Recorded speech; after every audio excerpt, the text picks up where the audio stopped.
Destroy shit, pinpoint asteroids in orbit, then hurl y'all thousands of miles an hour towards it. What's up, Earthlings? Throughout history, man has discovered many different methods on how to determine the shape of the Earth. Many of these observations can be done by regular people. Eratosthenes used two vertical poles located in two distant cities in Egypt to estimate the circumference of the entire planet. This is how this observation works. Since the difference in shadow length is 7 degrees in Alexandria and Syene, that means these two cities are 7 degrees apart on Earth's 360-degree surface. You could do this using telephone poles separated by several hundred kilometers or more. First, wait until the sun is directly overhead at point A, which is the moment when the pole casts no shadow. At the same time, have a friend observe an identical pole at point B. You will find that the pole at point B will cast the shadow.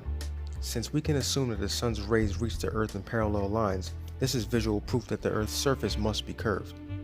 Now, if you want to falsify something, you do an experiment, a test, or an observation to prove it false.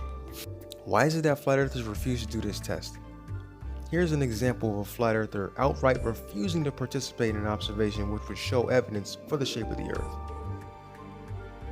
You know, we ask you people to contribute to this stuff, to like go watch us do experiments or go do experiments with us or go do this, and verify what you claim, and you guys refuse.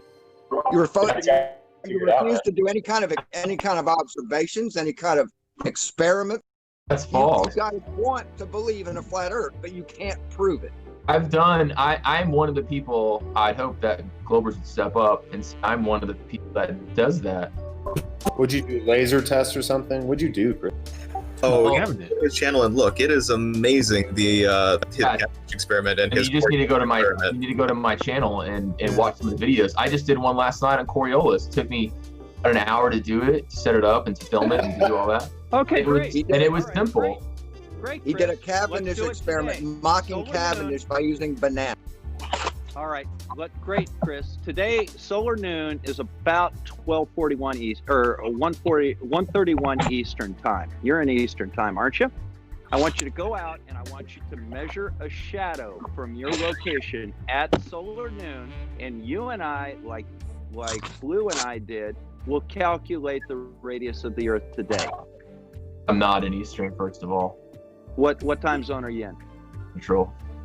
Central. Very good. Well, then we can sit down and let's pull up solar noon for your location, and I want you to measure the shadow on a stick at solar noon today, and you and I will do the math together and we'll see what it shows. We'll see if it confirms a flat Earth or a globe. You up for it, Chief? How would the angles and shadows prove either one?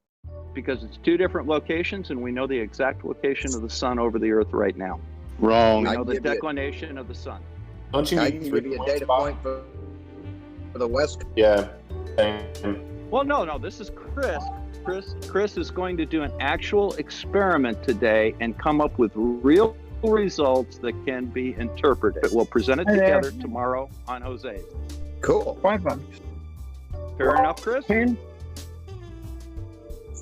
And I'm not doing anything with the sun to prove the shape of the Earth. Sorry. All right, I knew it. Yep. Thank you very much for the material.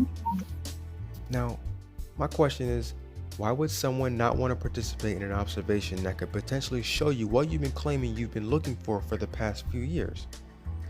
Someone who says they're looking for truth should be willing to go to any length to find that truth, unless they willingly want to continue to deny reality. A person like this is not looking for truth, claiming that they want actual measurements of curvature, which has been given to them day after day after day. At some point, flat earthers need to ask themselves, what am I actually looking for? Am I willing to learn, or am I refusing to learn? This is what we call being willfully ignorant, the practice or intentional and blatant avoidance, disregard, or disagreement with facts, empirical evidence, and well-founded arguments because they oppose or contradict your own existing personal beliefs. Once again, thanks for watching. Don't forget to like, share, and subscribe, and hit the notification bell if you like this video. Also, check out the rest of my videos while you're here. And as always, peace. Destroy shit, pinpoint asteroids in orbit, then hurl y'all thousands of miles an hour towards it.